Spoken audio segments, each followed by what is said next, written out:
السلام علیکم دوستو۔ پاکستان اور پاکستان سے باہر تمام پاکستانی بڑے شوق سے، بڑے تجسس کے ساتھ الیکشن کے نتائج کا انتظار بھی کر رہے ہیں، دیکھ بھی رہے ہیں، ٹیلی ویژن اسکرینوں کے ساتھ چپکے ہوئے ہیں، اور سب کو یہ تجسس ہے کہ بالآخر اس کے الٹیمیٹ نتائج کیا ہوں گے۔ اب قطع نظر اس کے کہ کئی گھنٹے گزرنے کے باوجود، جیسے نواز شریف، مریم نواز کا جو رزلٹ تھے وہ کوئی 20 گھنٹے کی تاخیر سے ریلیز کیے گئے، کچھ ٹرینڈز ہیں جو کہ بڑے ابھر کے سامنے آئے ہیں ان انتخابات کی صورت میں، اور میرا خیال تھا کہ کیوں نہ آپ کے ساتھ وہ ٹرینڈز، کچھ جو علامات ہوتی ہیں حالات میں تبدیلی کی، وہ تبدیلی جو کہ سابق وزیر اعظم عمران خان کے بیانیے نے پیدا کی، لوگوں کے خاص طور پہ جو نسبتاً جوان ووٹرز ہیں ان کے دلوں میں اس نے گھر کیا، اور وہ یہ تھا کہ وفاداری۔ یعنی اگر آپ دیکھیں کہ عمران خان یا پی ٹی آئی کے ساتھ جس نے وفاداری کی، جہانگیر ترین، پرویز خٹک اور محمود خان، پرویز خٹک اور محمود خان دونوں کو وزیر اعلیٰ عمران خان نے بنایا، اور یہ دونوں یہ سمجھنے لگے تھے کہ شاید ان کی اپنی قوت کے بل بوتے پہ یہ وزیر اعلیٰ بنے۔ اب ان کا کیا حشر ہوا؟ پرویز خٹک تو صوبائی کے ساتھ ساتھ قومی اسمبلی کی نشست بھی ہار گئے۔ تو یہ علامات ہیں غداری کی، بے وفائی کی، اور اس میں بہت سارا سبق ہے ہمارے ان سیاستدانوں کے لیے جو اب پاکستان کے موجودہ حالات میں عوام کی نمائندگی کرنا چاہتے ہیں۔ اب دوسری طرف آپ دیکھیں شاندانہ گلزار، علی امین گنڈاپور، بڑے وہ ثابت قدم رہے، بڑے ڈپلومیٹک انداز میں۔ علی امین گنڈاپور تو زیر زمین تھے، انڈر گراؤنڈ تھے، اس کے باوجود انہوں نے ایک بار پھر مولانا فضل الرحمان کو، جو کہ ہر موسم کے پرندے ہیں، ان کو شکست دے کر یہ ثابت کیا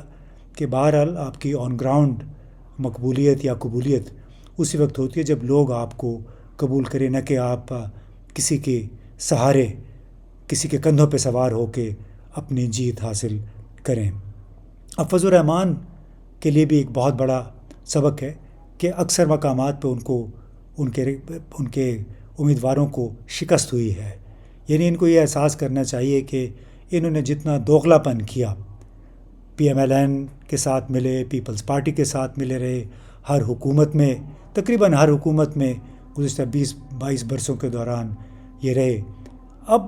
موجودہ دور میں عوام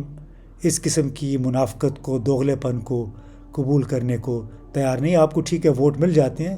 لیکن اکثریت ووٹرز کی آپ کے اس طرز عمل کو پسند نہیں کرتی ہے۔ تو اس طرح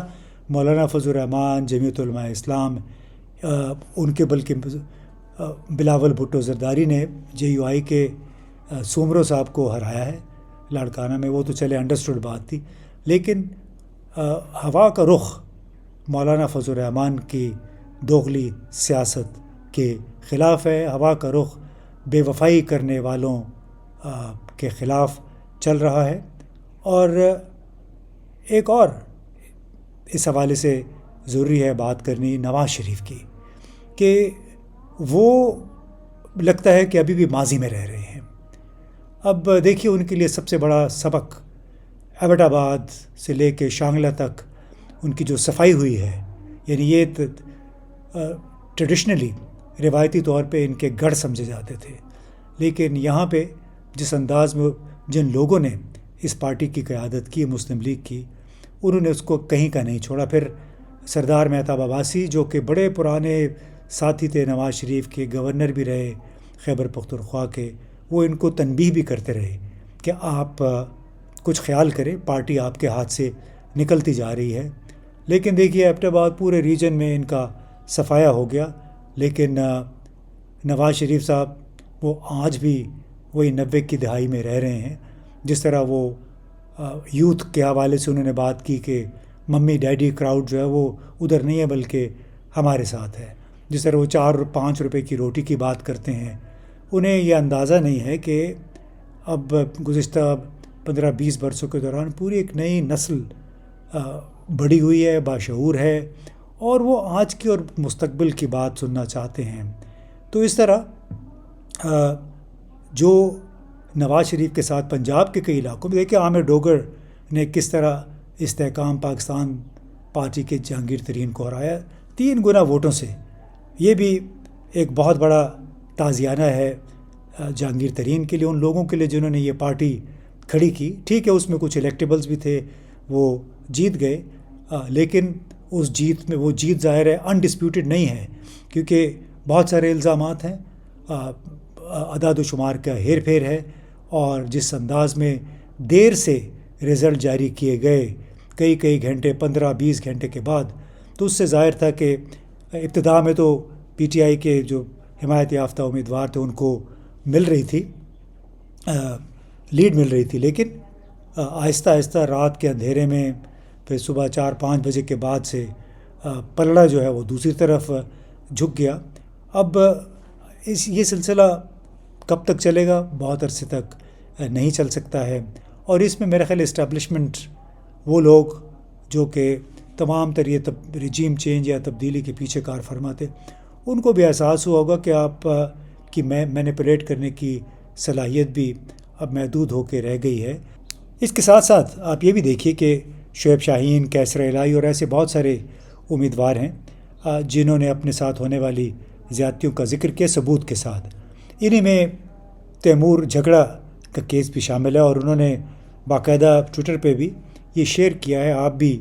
دیکھ سکتے ہیں کہ جو فارم 45 کے مطابق ان کو 24,466 ووٹ ملے ہیں پی کے 79 جو حلقہ ہے وہاں سے. تمام فارمز 45 ان کے پاس وہ کہتے ہیں اویلیبل ہیں. جو جے یو آئی کے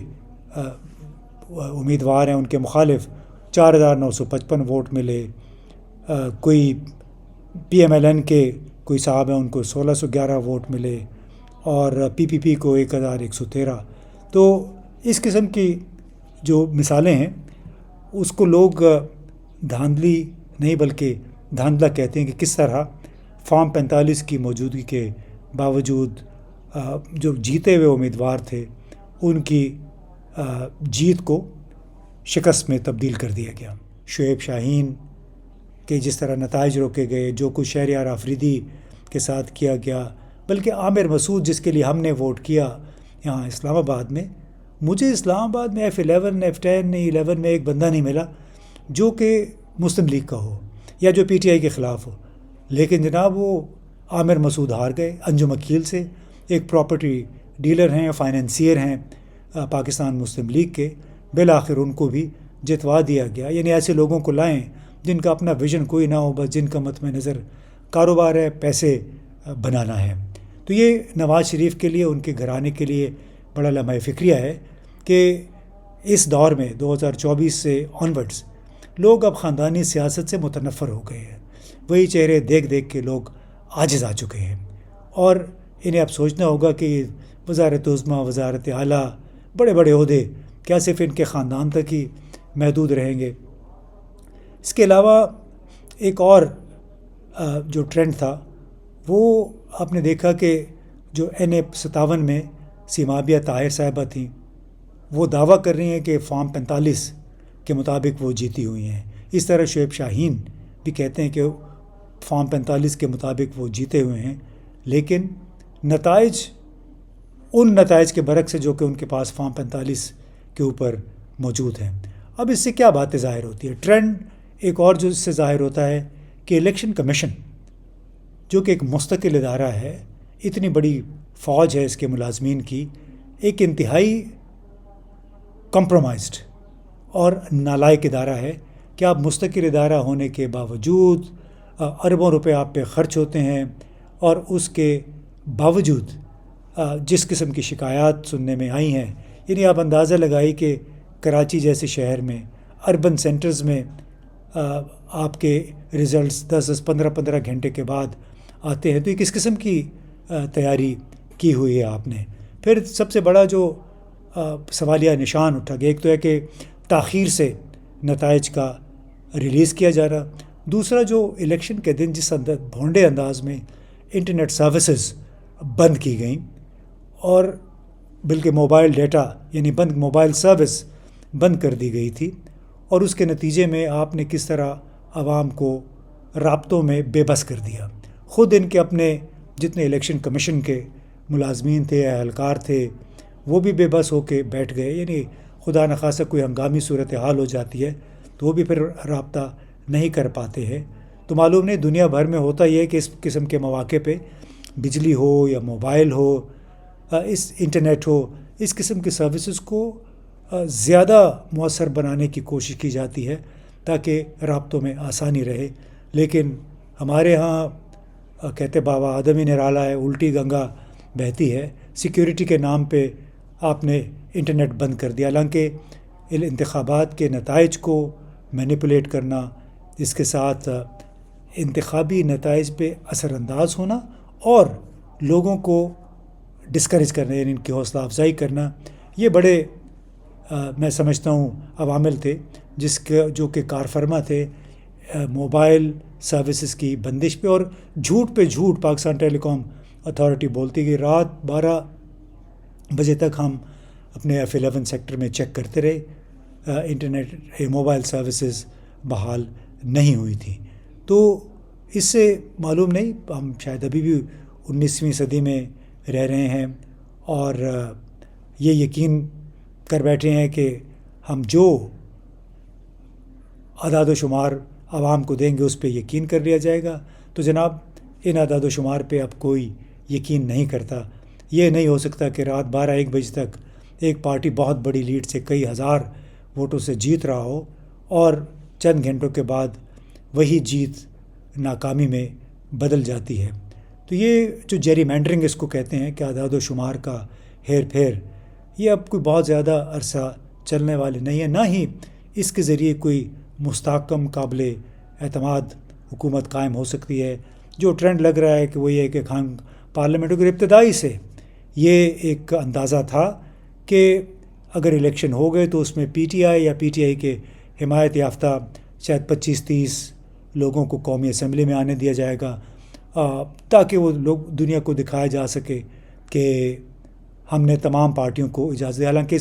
اس پارٹی کو اجازت نہیں ملی. جب آپ نے اسے بلے کا نشان لے لیا، آئیکونک نشان ہے، نشان جب لے لیا تو آپ نے پی ٹی آئی کی وہ حیثیت جو اس کی علامت تھی، شناخت تھی، وہ تو ختم کر دی. تو اس کے علاوہ بھی دنیا بھر نے دیکھا کہ موبائل سروسز بند ہوئیں. پھر جس طرح جو شکایات دیکھنے کو جو ٹھپے لگ رہے تھے، جس طرح بیلٹ باکسز میں سے بیلٹ نکلے اور اس کے زرتاج گل وزیر کے حلقے سے بیلٹ باکسز اٹھا کے لوگ چلے گئے، یہی کام کراچی میں ہوا ہے. تو ایک میں سمجھتا ہوں کہ کسی نے مجھ سے پوچھا کہ یہ الیکشن ہے یا سلیکشن ہے، تو میں نے کہا کچھ درمیانی چیز ہے، کیونکہ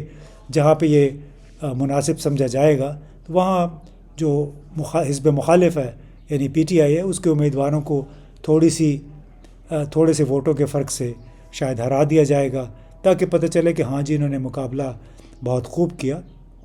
تو بڑا ایک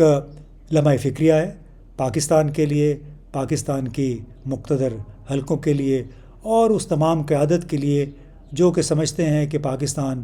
ان کی کالونی ہے اور یہ جیسے تیسے کر کے پاکستان پہ اپنی حکمرانی قائم کر سکتے ہیں. یہ حکمرانی آپ فوج اور پولیس کی مدد سے تو کر سکتے ہیں، لیکن اس حکمرانی کے ذریعے پاکستان میں نہ تو استحکام آئے گا، نہ ہی قانون کی حکمرانی یعنی رول آف لا کی راہ ہموار ہوگی. کیونکہ دنیا بھر میں معاشرے چلتے ہیں رول آف لا پہ، ایمانداری پہ، کریڈیبلٹی پہ اور ایمانداری پہ. یعنی اس نظام کی جب تک انٹیگریٹی، کریڈیبلٹی، اعتماد نہیں ہوگا عوام کا اس پہ، اس وقت تک وہ نظام مستحکم نہیں ہو سکتا. اور استحکام ہی اقتصادی ترقی، معاشی ترقی کی ضمانت ہوتی ہے. معلوم نہیں کہ سیاسی عدم استحکام کے ساتھ، غیر یقینی صورتحال کے ساتھ ہمارے ملک میں اقتصادی ترقی کیسے ہوگی. بہت بہت شکریہ.